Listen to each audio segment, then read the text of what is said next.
அடிகளாரின் தமக்கையார் அம்மை கண்டு குளிர்ந்து விட்டார். தமக்கையின் மறைவை அவரால் தாங்கிக் கொள்ள முடியவில்லை. பள்ளி முடிந்ததும் மாலை நேரத்தில் தமக்கை அடக்கம் செய்யப்பட்ட இடத்தில் போய் அமர்ந்து கொள்வார். மனம் வருந்தி கண்ணீர் விடுவார். அப்படித்தான் ஒரு நாள் ஒரே தாகம். பக்கத்தில் ஒரு கிணறு. எட்டி பார்த்தார். ஒரு சொட்டு நீர் கூட இல்லை. என்ன செய்வது? ஏங்கினார்.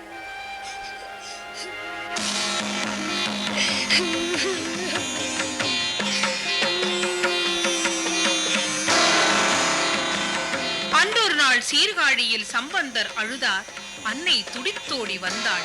வண்ண பொற்கிண்ணத்திலே அன்னை அளித்த பாலருந்தி சம்பந்தர் அன்று முதல் ஞான சம்பந்தராய் மாறினார். அதுபோலவேதான் தாகத்தால் தவித்த தன் மழலை பங்காரு துயர் தீர்க்க தாய் வந்து தண்ணீர் தந்தருளிய அற்புதமும் இந்த அன்னை பூமியில்தான் அரங்கேறியது.